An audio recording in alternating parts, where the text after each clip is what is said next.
नमस्कार साथियों, स्वागत है आपका वेट गब्बर सर क्लासेस में। आज हम एक नई सीरीज स्टार्ट कर रहे हैं जिसमें जो भी प्रीवियस ईयर क्वेश्चन रहेंगे, जैसे 2017 हुआ है ना, 2017 हुआ, उसके बाद 2021 हुआ और 2022 हुआ और उसके बाद 2023 एंड 24 का, ये सारे हम एक प्रीवियस ईयर क्वेश्चन में कवर कर लेंगे, है ना। जिसमें हम क्या करेंगे, जो प्रीवियस ईयर के क्वेश्चन तो देखेंगे, चाहने में तो एक दिन में 100 क्वेश्चन से भी ज़्यादा निपट जाते हैं, ठीक है। लेकिन हम 10 क्वेश्चन क्यों लेंगे? क्योंकि 10 क्वेश्चन का हम पूरा सॉल्यूशन देखेंगे, पूरा सॉल्यूशन देखेंगे, ठीक है। पूरा सॉल्यूशन देखेंगे, उसको मतलब एक एक ऑप्शन है उसको उठा उठा के देखेंगे कि ये होता क्या है और क्यों आया है इसमें। क्योंकि जब एक एग्जामिनर पूछता है तो वो जो ऑप्शन देता है वो चुन चुन के देता है, ठीक है। तो इसलिए ये सीरीज मैंने आज स्टार्ट कर रहा हूँ, है ना, ताकि आपके कोई डाउट ना रहे।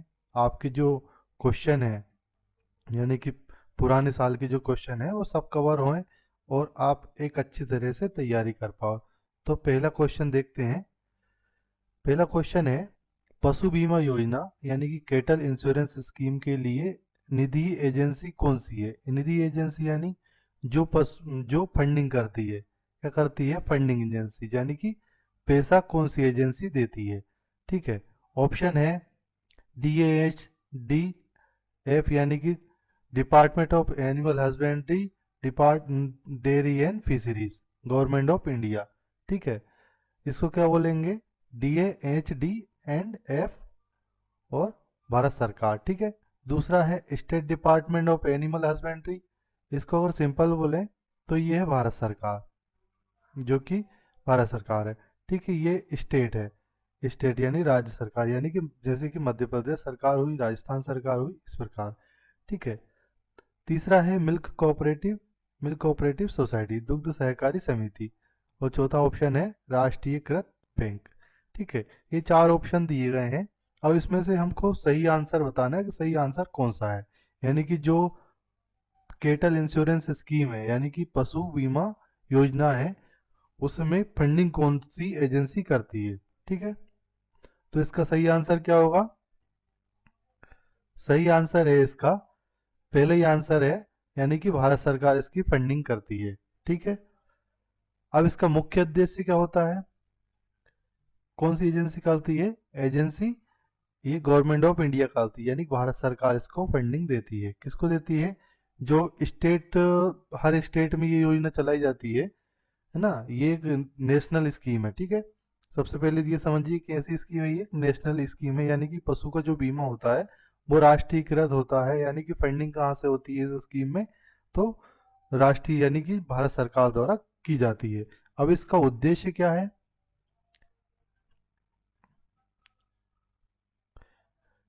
ये हम बहुत आराम आराम से पढ़ेंगे, ठीक है, और इसके पूरे डाउट क्लियर करेंगे। तो इस स्कीम का मुख्य उद्देश्य क्या है? जो किसान होते हैं उनको आर्थिक सुरक्षा प्रदान करना। क्या होता है इसके मुख्य उद्देश्य क्या है? किसानों को किसानों को आर्थिक सहायता प्रदान करना, आर्थिक सहायता प्रदान करना, ठीक है। ये इसका मुख्य उद्देश्य होता है। क्यों दिया जाता है? अगर मान लो किसी किसान का पशु बीमार होता है, किसी किसान का पशु बीमार होता है, ये दुर्घटना होती है या फिर पशु की मृत्यु हो जाती है, यानी कि पशु की डेथ हो जाती है, तो उस कंडीशन में पशु को क्या है, ये मतलब इंश्योरेंस मिल जाता है, ठीक है। फंडिंग कौन करता है? अभी आपको बताया, गवर्नमेंट ऑफ इंडिया करती है, ठीक है ना। राज्य सरकार इसमें क्या करती है? सिर्फ इम्प्लीमेंटेशन करती है, यानी कि उस चीज का उस स्कीम का क्रियान्वयन करती है, क्रियान्वयन करने में मदद करती है, ठीक है। अब ये दी किसको जाती है? इसकी मतलब मुख्य बातें क्या है? मुख्य बातें क्या है इसकी? मतलब दी किस कौन कौन कौन से पशु को दी जाती है? तो ये एक दी जाती है क्रॉस ब्रीड को, और दूसरा मिल्च ब्रीड को, या गाय हो या भैंस हो, दोनों में से कवर करेगी। मिल्च एनिमल यानी दूध देने वाला पशु, ठीक है, कवर करती है ये। इसमें जो प्रीमियम होता है 50% कौन देगा? 50%, 50% की सब्सिडी इसमें भारत सरकार देती है, और 50% मतलब हितग्राही को मिलानी पड़ती है। इसमें 50% सब्सिडी कौन देता है? सब्सिडी कौन देता है? तो भारत सरकार देती है, भारत सरकार देती है, ठीक है। ये कितने साल के लिए होता है? ये होता है 1 से 3 साल के लिए, 1 से 3 साल के लिए बीमा होता है, ठीक है। अब दूसरे ऑप्शन क्या थे? एक ऑप्शन बी ऑप्शन था इसका, state department of animal husbandry, यानी कि राज्य सरकार, पशुपालन विभाग, मतलब जो इंश्योरेंस देती है वो क्या राज्य सरकार देती है, यानी कि सब्सिडी जो देती है वो क्या राज्य सरकार देती है फंडिंग। लेकिन इसका आंसर क्या है? आंसर ए इसका सही है। इसकी फंडिंग कौन सी करती है? तो भारत सरकार करती है, यानी कि स्टेट डिपार्टमेंट इसका गलत आंसर है दूसरा। तीसरा ऑप्शन है milk cooperative society. Milk cooperative society funding करती है क्या? अगर किसी पशु की दुर्घटना हो जाती है तो क्या मिल्क सोसाइटी करती है? लेकिन इसका आंसर है गलत, ये भी गलत है, ठीक है। ये मिल्क कोऑपरेटिव सोसाइटी कौन कौन सी होती है? जैसे कि अमूल हो गया, नंदनी हो गया, है ना। ये क्या करती है? ये सिर्फ अवेयरनेस फैलाने का काम करती है। जैसे कि भारत सरकार ने इंश्योरेंस स्कीम चलाई है, तो उसको जो फील्ड में पहुंचाने का कार्य कौन सी एजेंसी करेगी, यानी सोसाइटी करेगी? तो मिल्क कोऑपरेटिव सोसाइटी करेगी। गाइडेंस प्रोवाइड करवाएगी, रजिस्ट्रेशन करवाएगी, लेकिन क्या करती है? ये फंडिंग नहीं करती है। चौथा ऑप्शन है नेशनलाइज्ड बैंक, यानी कि बैंक कभी कभी क्या करती है? पशुपालकों को लोन के साथ इंश्योरेंस लिंक कर देती है। कैसे कर देती है? अगर लोन दिया जाने, यानी कि केसीसी अगर दी पशु मालिक को, और साथ में उसको क्या कर दिया कि पशु का बीमा भी करवा लो, जिससे कि क्या होता है? बैंक वालों का जो लोन होता है उसमें कुछ सहायता मिल जाती है, ठीक है। लेकिन ये भी कभी भी पैसा नहीं देती है, ठीक है। तो ये याद रखिएगा। हमारा पहला क्वेश्चन कंप्लीट हुआ। अब इसी प्रकार समझने के लिए हमने इसीलिए 10 क्वेश्चन लिए। अगर ये इसी क्वेश्चन को अगर सिर्फ ऑप्शन ऑप्शन से अगर एलिमिनेट करना होता तो मुश्किल से 1 मिनट या 2 मिनट का क्वेश्चन था। तो हमने क्वेश्चन को अच्छे से समझने के लिए टाइम लगेगा, लेकिन आपके जितने भी प्रीवियस ईयर के क्वेश्चन है वो सब क्लियर हो जाएंगे, ठीक है। अगला क्वेश्चन देखते हैं। व्हेन बैंडेजिंग लिम्ब और tell as per the bandaging rules, यानी कि बैंडेज बांधने का सही रूल क्या है? हिंदी है, जब पाद या पूंछ पर पट्टी, यानी कि पैर या पूंछ पर पट्टी बांधते हैं तो पट्टी बांधने के नियमों के अनुसार क्या इसका आंसर सही है? ऑप्शन है पट्टी को कभी भी ओवरलैप ना करें ताकि पट्टी की बर्बादी ना हो। दूसरा ऑप्शन है डिस्टल यानी नीचे से सिरे से ऊपर की ओर पट्टी बांधें ताकि रक्त का जमाव ना हो। अगला ऑप्शन है सी, पट्टी के सिरों को सुरक्षित रखने और उसे अपनी जगह पर बनाए रखने के लिए सेफ्टी पिन का प्रयोग करें। चौथा ऑप्शन है निचले पैर की पट्टी करते समय पैर को शामिल ना करें, यानी कि चौथा ऑप्शन है निचले पैर की पट्टी करते समय पैर को शामिल, यानी कि जो फुट होता है, यानी कि डिस्टल एंड जो होता है उसको शामिल ना करें ताकि जानवर भार वजन ना उठा सके, है ना। तो इसका सही आंसर क्या है? इसका सही आंसर है बी, यानी कि डिस्टल यानी निचले सिरे से पट्टी को कैसे बांधे? ऊपरी तरफ की ओर बांधे ताकि रक्त का जमाव ना हो, ठीक है। पट्टी हमेशा कैसे, जैसे कि अगर पशु के फ्रैक्चर हो गया है तो पट्टी अपन कैसे बांधेंगे? यूं करके बांधेंगे, ठीक है, यूं करके बांधेंगे, ऊपर की तरफ बांधेंगे ताकि वो खिसके ना, और इसको क्या करेंगे? ओवरलेप कर देंगे, है ना, ताकि पट्टी खिसके ना, है ना। तो अब इसको समझते हैं। बैंडेजिंग का गोल्डन रूल क्या है? सबसे सबसे पहले ये समझते हैं गोल्डन रूल क्या है। गोल्डन रूल क्या होता है, यानी कि पट्टी हम कैसे बांधते हैं, किस प्रकार बांधते हैं। तो पट्टी हमेशा क्या करते हैं, निचले हिस्से से स्टार्ट करते हैं, यानी कि पशु को मतलब जो हिस्सा है वो निचले हिस्से से स्टार्ट करेंगे, यानी कि डिस्टल एंड से लेके कहाँ ले जाएंगे, प्रोक्सिमल। ये होता है डिस्टल, ये होता है प्रोक्सिमल, तक बांधेंगे, ठीक है। इसका कारण क्या है, अगर आप उल्टा बांधोगे, ऊपर से नीचे की ओर बांधोगे तो क्या होगा, रक्त या लसी का द्रव्य यानी कि लिम्फ फ्लूइड में क्या होगी, दिक्कत आएगी और यहाँ पे जमा हो जाएगा, जिससे कि पशु का जो अंग है वो सूज सकता है, यानी कि अगर एक हड्डी की बात कर रहे हैं तो वो क्या होगा, सूज जाएगा, ठीक है। तो पट्टी हमेशा कैसी बांधना है, बिलो टू अबव, यानी कि नीचे से बिलो टू अबव, इस प्रकार बांधेंगे, ठीक है। दूसरे ऑप्शन को देखते हैं, पट्टी को कभी भी ओवरलेप ना करें ताकि पट्टी की बर्बादी ना हो, ठीक है। अगर ओवरलेप नहीं करेंगे तो कारण क्या है, जैसे ये है पट्टी आपने बांधी होगी फील्ड में, पट्टी को हमेशा एक के ऊपर एक चढ़ाकर ही बांधते हैं, कभी भी ऐसा नहीं करते हैं कि एक पट्टी बांधी और बीच में गैप छोड़ दिए, ऐसा कभी भी नहीं करते हैं। पट्टी को हमेशा एक के ऊपर एक करते हुए ऊपर ले जाएं, और कैसे ले जाना चाहिए, पट्टी को या तो 1/2 चढ़ाएं, यानी कि ये पट्टी चढ़ाई तो इसके ऊपर आधी पट्टी और चढ़नी चाहिए, दूसरे राउंड लेंगे, या फिर 1/3, यानी कि या तो 50% ले लो या 33% ले लो, ये लेना गोल्डन रूल है, ठीक है। ये हमेशा बांधना ही है, ठीक है। ओवरलेप से क्या होता है, पट्टी ढीली नहीं हो रहेगी, है ना। ओवरलेप से क्या होगा, पट्टी ढीली नहीं रहेगी, सपोर्ट उसको ज़्यादा मिलेगी, ठीक है। और इसका जो पट्टी का प्रेशर है वो डिस्ट्रीब्यूट हो जाएगा, ठीक है। अगर ओवरलेप नहीं करोगे तो क्या होगा, पट्टी स्लिप हो जाएगी, है ना, यानी कि पट्टी छूट जाएगी, ठीक है, ऐसे याद रखना।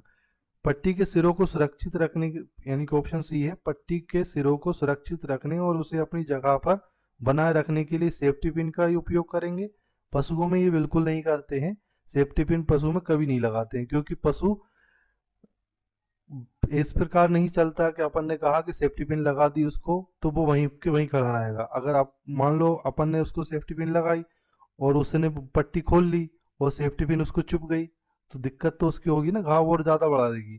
तो इस वजह से सेफ्टी पिन का वेटनरी में कभी भी यूज़ नहीं होता है, ठीक है, याद रखिएगा ये, क्योंकि ये इंजरी और इन्फेक्शन का कारण बन सकती है, ठीक है। चौथा ऑप्शन है,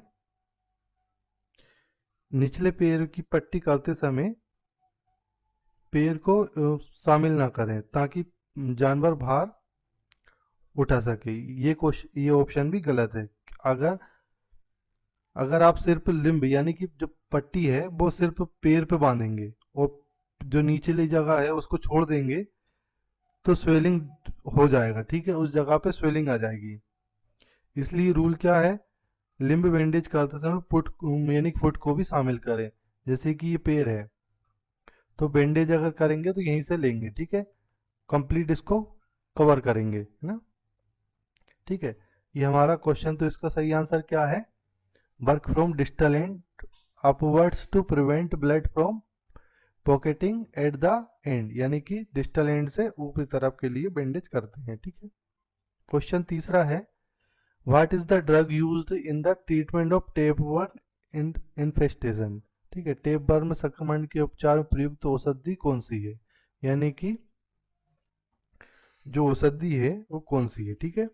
ऑप्शन है पेरेंटल पामोएट, दूसरा है पिपराजिन, तीसरा है प्राजिकोंटल, चौथा है आइवरमेक्टिन। तो इसका सही आंसर क्या होगा, टेपवर्म संक्रमण के उपचार में प्रयुक्त औषधि कौन सी है।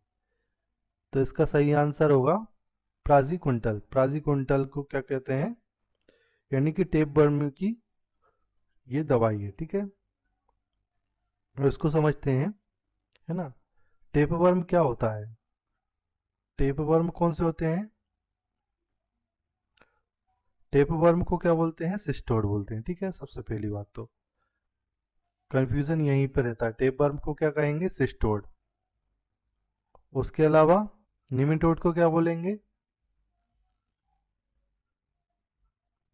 निमेटोड को क्या कहेंगे? निमेटोड को कहेंगे राउंड वर्म।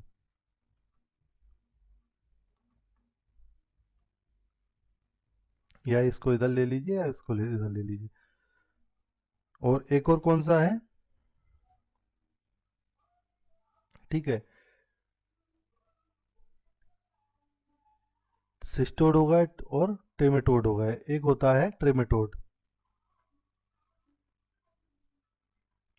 ट्रेमेटोड, ठीक है, इसको बोलते हैं, इसको चपटे कृमि बोलते हैं, यानी कि फ्लैट वर्म।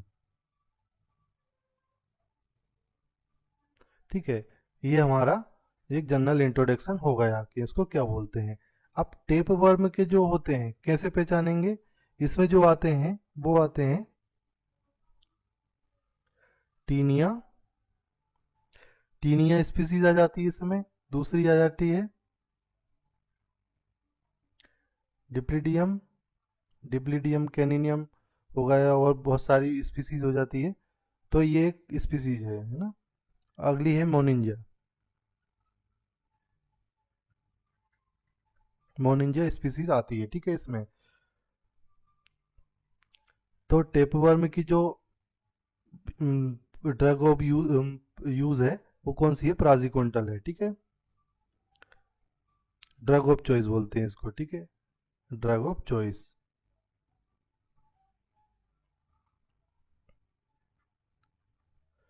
इसको बोलेंगे ड्रग ऑफ चॉइस, ठीक है, इसको बोलेंगे ड्रग ऑफ चॉइस, ठीक है। ये क्या होती है? सबसे इफेक्टिव होती है, ठीक है इसमें। टेप बर्म में सबसे इफेक्टिव कौन सी होती है? प्राजिकोंटल होती है। ये क्या करती है? जो बर्म होता है यानी कि टेप बर्म है, इसकी जो सरफेस कवरिंग होती है उसको डैमेज कर देती है, जिससे कि क्या होता है, जो बर्म होता है वो पैरालाइज हो जाता है, और डाइजेस्टिव एंजाइम जो होते हैं इसे पचाकर निकाल देते हैं, ठीक है। ये किस में होता है मेनली? ये होता है डॉग, कैट, केटल और स्मॉल रूमिनेंट में, यानी कि भेड़ बकरी में भी होता है, ठीक है। तो इसकी ड्रग ऑफ चॉइस क्या है? प्राजिक्विंटल है। अब दूसरे ऑप्शन को देखेंगे। दूसरा ऑप्शन था पेरेंटल पोमोएट। पेरेंटल पोमोएट, तो ये क्या होता है? ये होता है निमेटोड। यानी कि ड्रग ऑफ चॉइस क्या है, किसकी है ये? पेरेंटल पोमोएट किसकी ड्रग ऑफ चॉइस है? निमेटोड की। निमेटोड में कौन कौन सी है? निमेटोड में भी कौन कौन सी अगर बात करें तो एस्केरिस,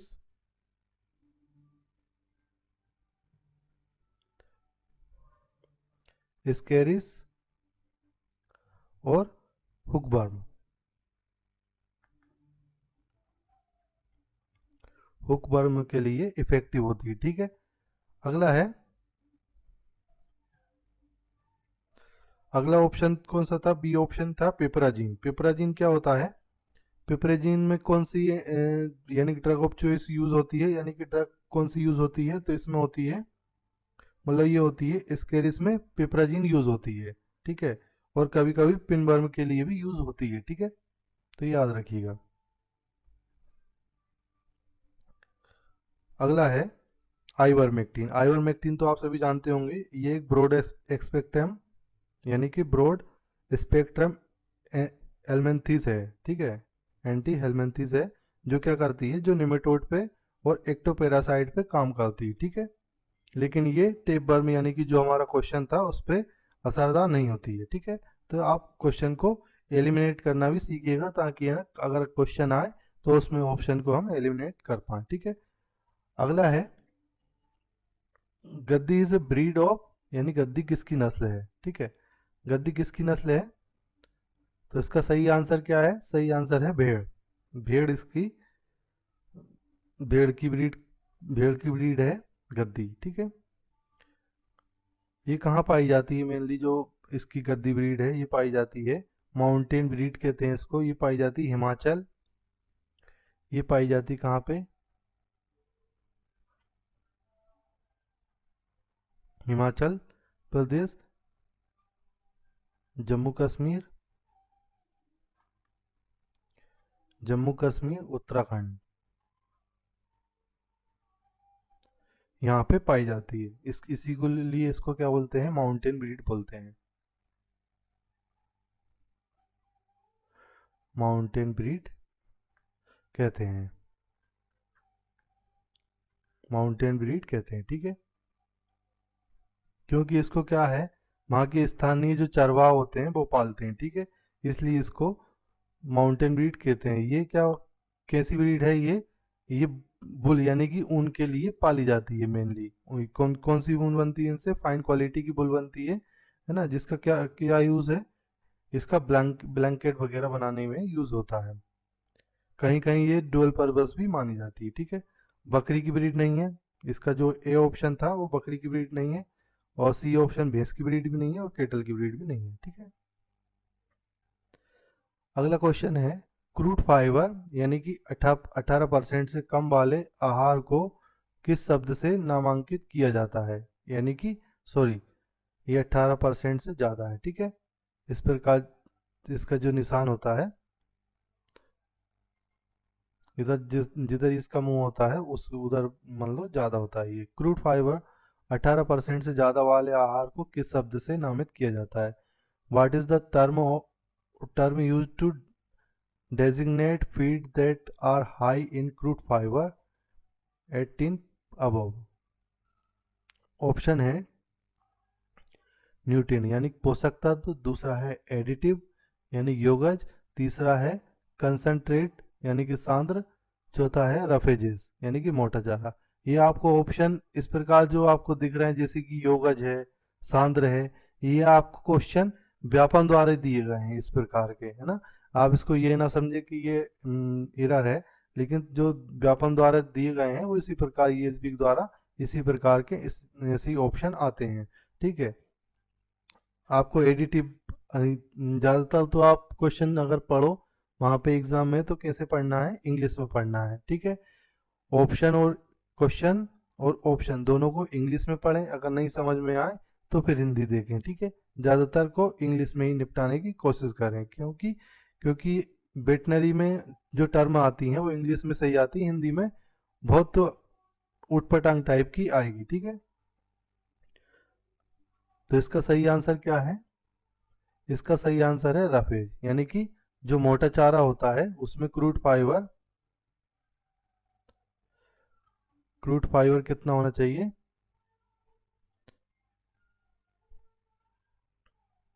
18% से ज़्यादा होना चाहिए क्रूड फाइबर। और कंसनट्रेट में कितना होना चाहिए,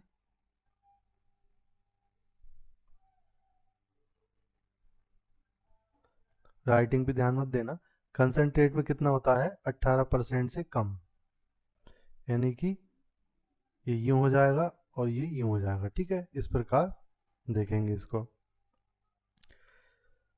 अब इसको समझते हैं, है ना, क्या होता है ये, यानी कि जो क्रूड फाइबर होता है वो चारे में किस प्रकार डिवाइड होता है, यानी कि किस प्रकार इसको बांटते हैं।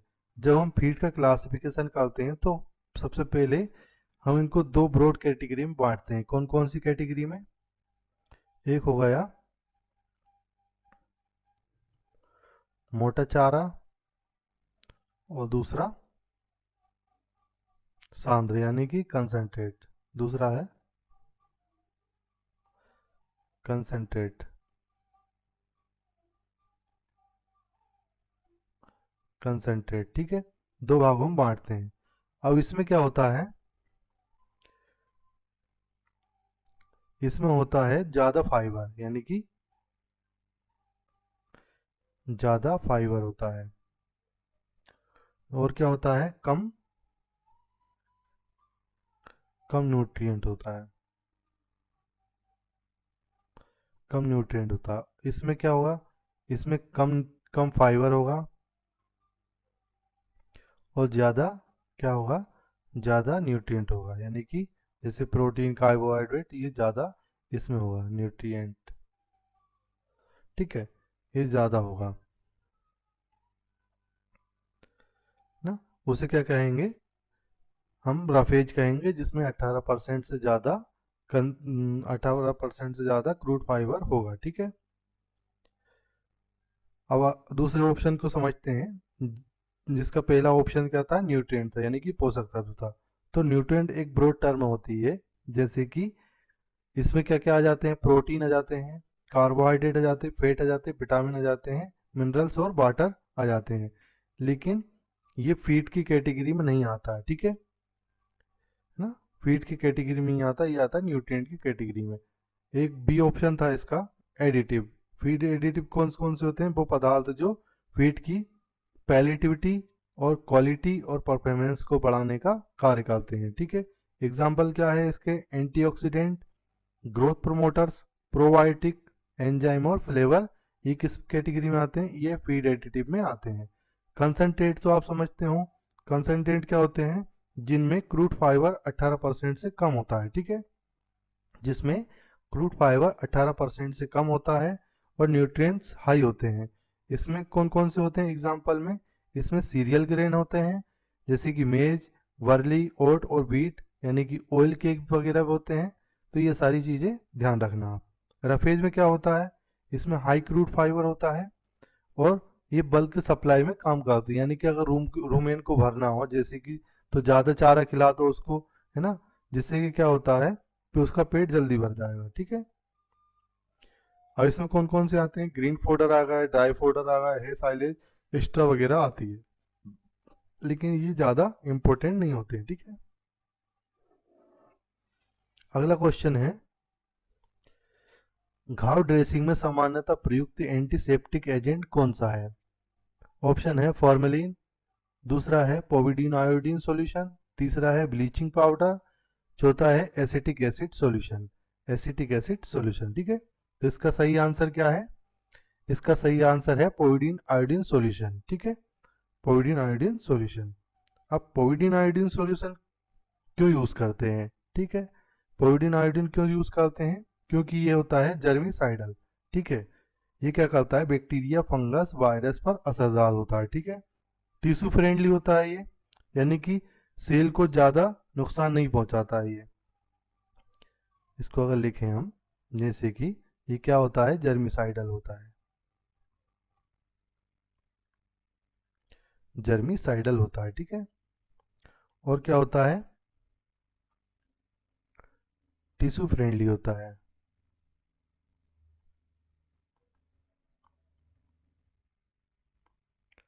टिश्यू फ्रेंडली होता है, ठीक है।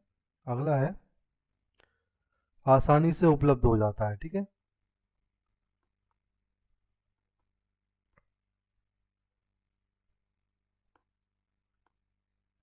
आसानी से उपलब्ध हो जाता है, ठीक है।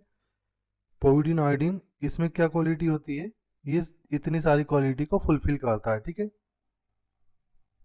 ये क्या होता है, एक ब्रॉड जो स्पेक्ट्रम होती है उस प्रकार की एंटीसेप्टिक होती है, ग्राम पॉजिटिव और gram negative bacteria, fungi, protozoa virus सभी पर असरदार होती है, ठीक है। वुंड हीलिंग को डिस्टर्ब नहीं करती, यानी कि जो हमारी सेल बन रही है घाव में उसको डिस्टर्ब नहीं करती है, ठीक है। इन्फेक्शन पे क्या करती है, इन्फेक्शन को कंट्रोल करती है। अब अदर ऑप्शन को देखेंगे, तो जैसे कि फॉर्मलिन है, एक स्ट्रॉन्ग क्या होता है, ये एक स्ट्रॉन्ग डिसइंफेक्टेंट होता है, ठीक है, जो किस में प्रयोग किया जाता है, जो फ्यूमिगेशन यानी कि धूम्रीकरण में यूज होता है, प्रिजर्वेशन में यूज होता है इसका, और सरफेस को स्टरलाइजेशन करने के काम आता है। आप लिखते जाइएगा, अगर नोट्स अगर बना रहे हो तो ये एक बार रिपीट कर लेना वीडियो और पूरा दोबारा पढ़ लेना, ठीक है। ये बहुत ज़्यादा इरिटेट करता है, अगर जैसे इसको घाव पे लगा दिया जाए तो ये क्या करता है, बहुत ज़्यादा इरिटेट करता है। वुंड में इस्तेमाल करने पर क्या करता है, ये नेक्रोसिस भी कर सकता है, ठीक है। दूसरा ऑप्शन, दूसरा है सी ऑप्शन था, ब्लीचिंग पाउडर। ब्लीचिंग पाउडर क्या होता है, एक इसका एक्टिव एजेंट क्या है, क्लोरीन होता है, ठीक है। इसका एक्टिव एजेंट क्या होता है, क्लोरीन होता है। ये क्या किस में यूज करते हैं इसको, ड्रिंकिंग वाटर डिसइंफेक्शन, यानी कि जो पीने का पानी होता है उसमें अगर डालेंगे तो क्या करेगा, ये डिसइंफेक्शन, जो उसमें पानी में इन्फेक्शन है उसको हटा देगा, ठीक है। फार्म सैनिटाइजर, यानी कि जो पशुशाला होती है उसको सैनिटाइजेशन करने का काम में भी यूज होता है, फ्लोर वॉशिंग में भी इसका यूज होता है ब्लीचिंग पाउडर का, ठीक है। वुंड पर लगाने पे क्या करता है ये, वुंड में लगाने, जैसे घाव पे लगा रहे हैं हम, तो वहां पे आउटर उसकी लेयर होती है उसको डैमेज कर सकता है ये, तो इस वजह इसको यूज़ नहीं करते हैं, इसलिए वुंड ड्रेसिंग में इसको उपयोग नहीं करते। ठीक है। चौथा ऑप्शन है एसिटिक एसिड सॉल्यूशन। 1 से 2% सॉल्यूशन का यूज़ कभी कभी कर सकते हैं, लेकिन ज़्यादातर नहीं करते हैं। ठीक है। स्यूडोमोनास में एसिटिक एसिड का यूज़ कर सकते हैं। ठीक है। स्यूडोमोनास क्या है? एक प्रकार का प्रोटोजोआ। ठीक है। अगला क्वेश्चन है the mange in animal is caused by, यानी कि जानवरों में मेंज का कारण क्या है, कौन सा है?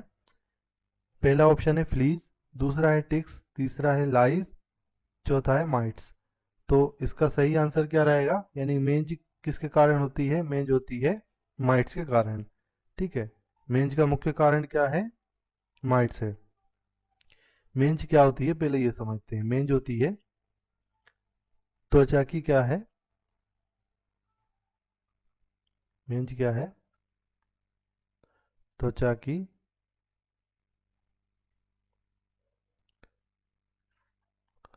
त्वचा की संक्रामक बीमारी है।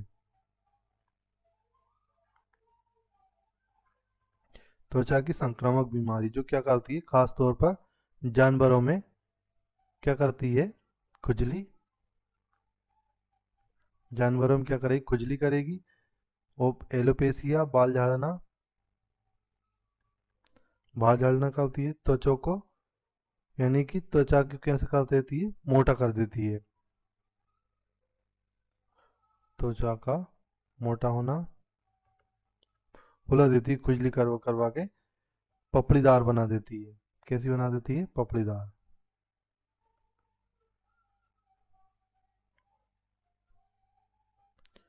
अब इसका मुख्य कारण क्या है? मेंज है। अब कौन कौन सी मेंज होती है जो इसका मुख्य कारण है? वो होती है सार्कोप्टिक मेंज,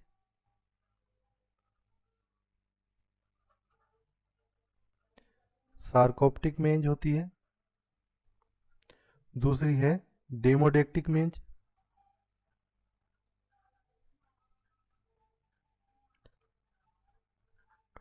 डेमोडेक्टिक मेंज। और तीसरी होती है सोरोप्टिक मेंज।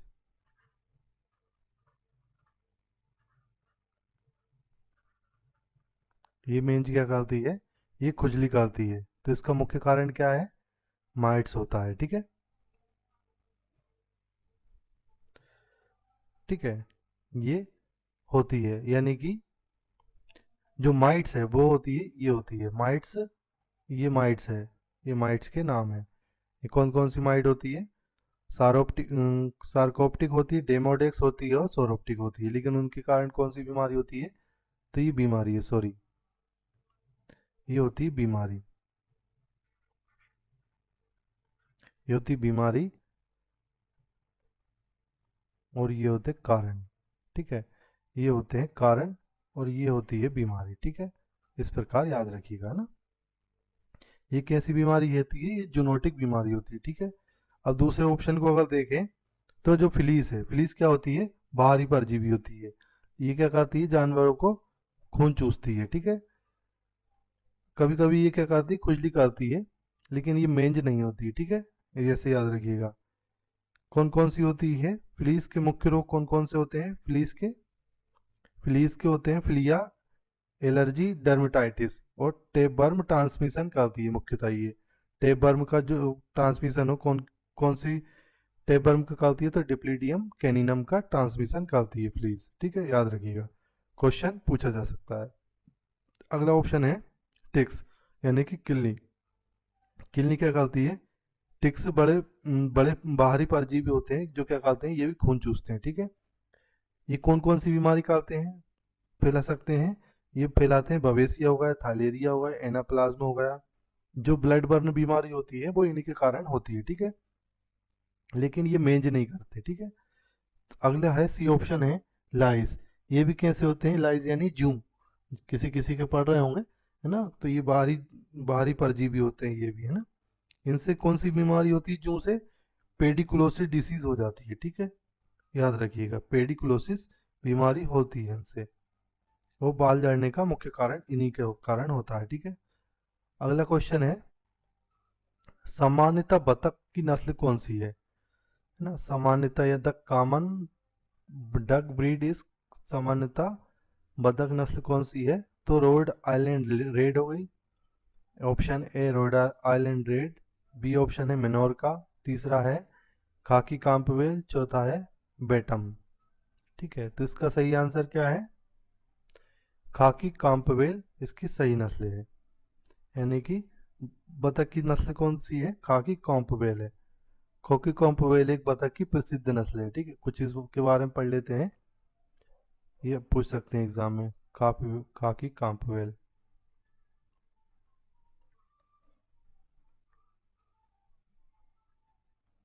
खाकी कैंपवेल,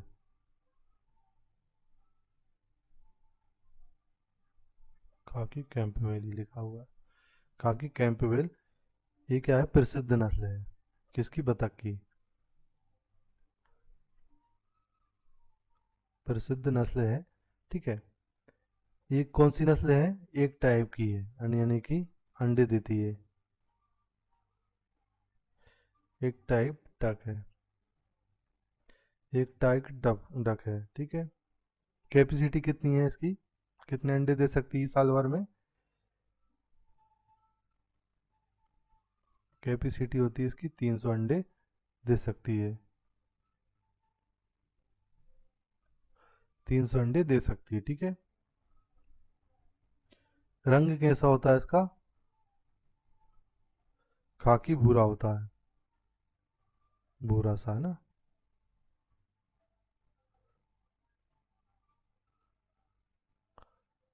भूरा सा रंग होता है इसका। ठीक है, दूसरी ब्रीड जो है, जैसे कि आर आई आर हो गई, आर आई आर किसकी है?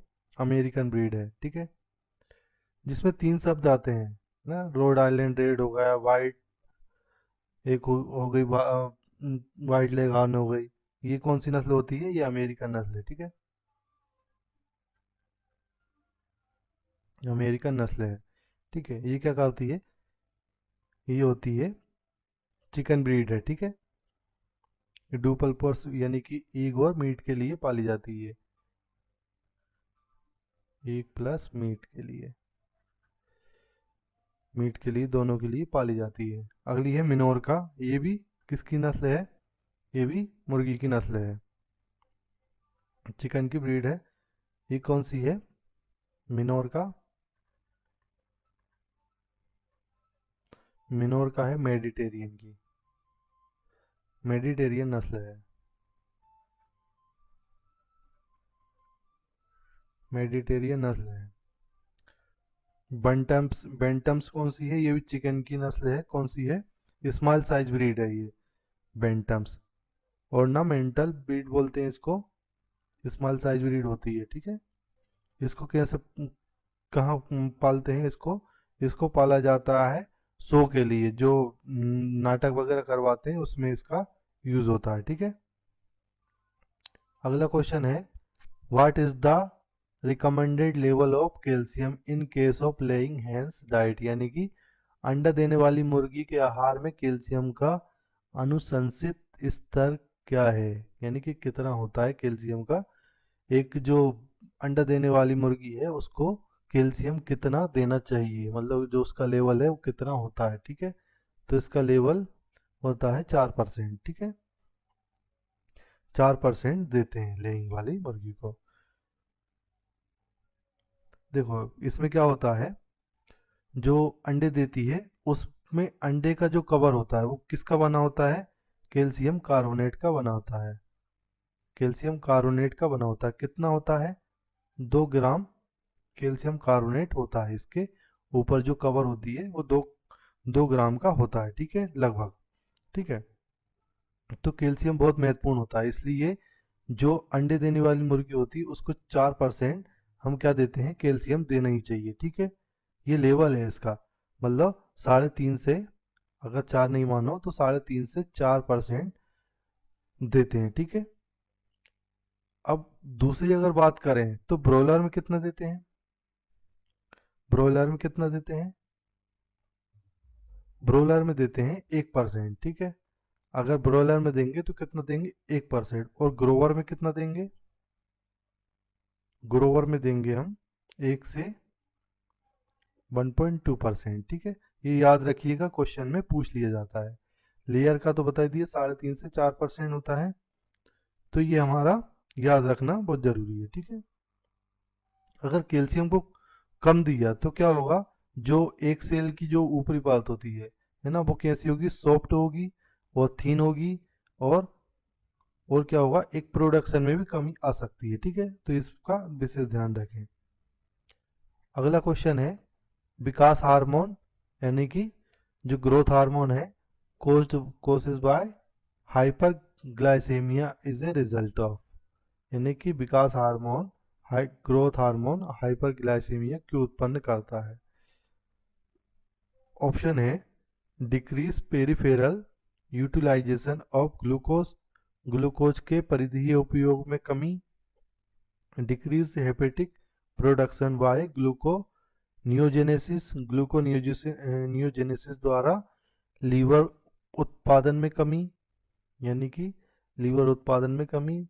सी ऑप्शन है, इंक्रीज ग्लाइकोलाइसिस इन मसल, मांसपेशियों में ग्लाइकोलाइसिस में वृद्धि। चौथा ऑप्शन है, डिक्रीज लाइपोलाइसिस, लाइपोलाइसिस में कमी। ठीक है, तो इसका सही आंसर है A, decreased peripheral utilisation of glucose, glucose के परिधीय उपयोग में कमी। ठीक है, इसको समझते हैं क्या होता है ग्रोथ हार्मोन। ग्रोथ हार्मोन मुख्य रूप से पॉलीपेप्टाइड हार्मोन है। कैसा है, यह एक पॉलीपेप्टाइड हार्मोन है, हार्मोन्स है। ठीक है, जो क्या करता है, पिट्यूटरी के इंटीरियर लोब से उत्पन्न होता है, यानी कि सीक्रेट होता है। कहाँ से होता है, इंटीरियर लोब से, इंटीरियर पिट्यूटरी से, इंटीरियर पिट्यूटरी से सीक्रेट होता है, सीक्रेट होता है, सीक्रेट होता है। इसलिए क्या करता है, ये मेटाबॉलिक इफेक्ट दिखाता है। इसका कार्य क्या है, मेटाबॉलिक इफेक्ट दिखाना होता है, मेटाबॉलिक इफेक्ट दिखाता है।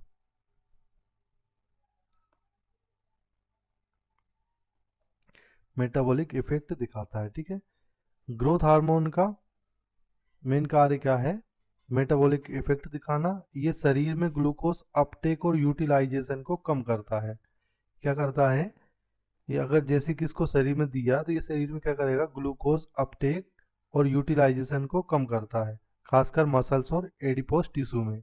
यानी कि उसमें ग्लूकोज की जो मात्रा है, यानी कि जो उसको ग्रहण करने की मात्रा है, उसको यूटिलाइज करेगा, यानी कि उसको कम करेगा। ठीक है, कहाँ करेगा कम, कहाँ, मसल्स में और एडिपोस टिश्यू में कम करेगा। इसका मतलब ये हुआ, ये खून में ग्लूकोज की मात्रा बढ़ जाती है, जिससे हम क्या बोलते हैं, खून में ग्लूकोज की मात्रा अगर बढ़ जाती है, जिसे हम क्या क्या बोलते हैं, हाइपरग्लाइसीमिया कहते हैं। इसलिए ग्रोथ हार्मोन को डाइप्टोजेनिक हार्मोन भी कहते हैं। क्या कहते हैं, डाइप्टोजेनिक हार्मोन भी कहते हैं।